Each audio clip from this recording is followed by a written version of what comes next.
और देखो गुरु की बहुत महिमा है यार, बिन गुरु के कुछ नहीं होता।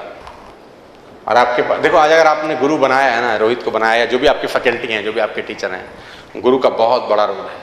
उसके रोल के बिना कुछ नहीं होता। एक कहानी के साथ मैं आज को समाप्त करता हूँ सेशन को। स्पिरिचुअल कहानी है, क्योंकि मैं स्पिरिचुअली बहुत पढ़ता रहता हूँ, तो मैं कोशिश करता हूँ सुनाऊँ, माहौल देख के सुनाता हूँ कभी कभी। अब स्टूडेंट्स हैं तो मैं सोचता हूँ सुनाऊँ कि ना सुनाऊँ, उनको समझ में आएगा कि नहीं आएगा। लेकिन आप स्टूडेंट्स तो लग रहे हैं, लेकिन मैच्योर स्टूडेंट्स लग रहे हैं मुझे यार, और मेरे मतलब के लग रहे हैं। मैं आपको देख रहा हूं तो मुझे लग रहा है मेरे टक्कर के हैं भाई, तेरे टक्कर के हैं ये हैं। तो जब महाभारत का युद्ध, महाभारत देखिए आप लोगों ने, जब महाभारत का युद्ध हुआ तो सबसे भीषण युद्ध था कर्ण और अर्जुन का। सबसे खतरनाक लड़ाई थी वो। और जानते हैं कि उसमें लड़ाई में प्रूफ क्या करना चाहते थे कि बेटर कौन है। लड़ाई किस चीज की थी? ये लड़ाई प्रूफ करने की तो थी ही नहीं कि तुम हारेंगे कि हम हारेंगे, कि तुम गलत हो कि हम गलत हैं। दोनों में एक ही लड़ाई थी कि हम दोनों में बेटर कौन है। और बहुत खतरनाक लड़ाई थी। तो शास्त्र हम लोगों की ये कहते हैं, अगर आप पढ़ेंगे तो शास्त्र कहते हैं कि एक समय ऐसा आया उससे लड़ाई के दौरान कि जो कर्ण थे उन्होंने जब तीर चलाया, जिसको बोलते हैं एरो, और वो तीर जब अर्जुन के पहिए में जाके लगा, तो शास्त्र ये बोलते हैं कि अर्जुन का जो रथ था, जिसपे भगवान कृष्ण खुद विराजमान थे, उनका रथ 3 कदम पीछे खिसक गया। इतनी शक्ति के साथ उसने बाण मारा। कितना फीट पीछे गया? 3 फीट। अब बारी अर्जुन की थी, उसको उसका आंसर। अब अर्जुन ने भी बाण लगाया, और जब वो बाण कर्ण के पहिए पे लगा तो उसके घोड़े जो उस रथ को खींच रहे थे 7 कदम पीछे ले आए। वो इतनी शक्ति के साथ बाण लगा। तो अर्जुन बहुत खुश हुआ। अर्जुन ने बोला भगवान को, हैंस प्रूव्ड,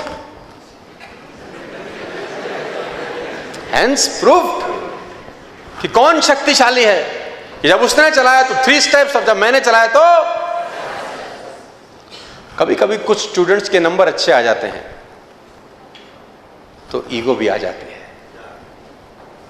कभी कभी देखो, नंबर अच्छे लाना और लाते रहना में अलग अलग बातें हैं।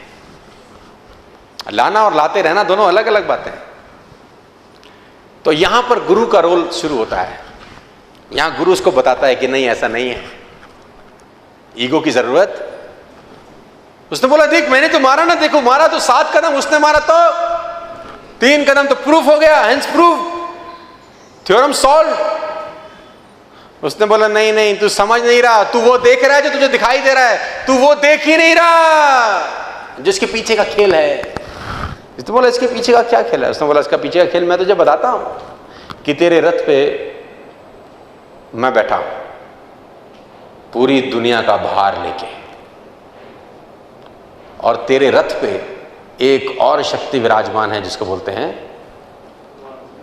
बजरंग बली, है ना, और उनकी ध्वजा में विराजमान थी। और ये वो बजरंग बली हैं कि जिनकी पूंछ तेरा भाई हिला नहीं सका था, जिसको तुम भीम बोलते हो। ये ताकत तेरे रथ पे बैठी है, उसके बावजूद वो तेरे रथ को 3 कदम पीछे कर गया रे। और तुझे भरोसा नहीं हो रहा तो ये देख। फिर भगवान ने कुछ ख्याल किया, कहते हैं हनुमान, शास्त्र कहते हैं कि हनुमान जी को इशारा किया, हनुमान जी गायब हो गए। भगवान ने अपने आप को भार विहीन कर लिया। अब जब कर्ण ने अगला तीर चलाया तो उसका तीर रथ को आकाश में ले गया। तो भगवान ने बोला इसीलिए गुरु की जरूरत रहती है कि चेला उड़े नहीं फालतू फंड में।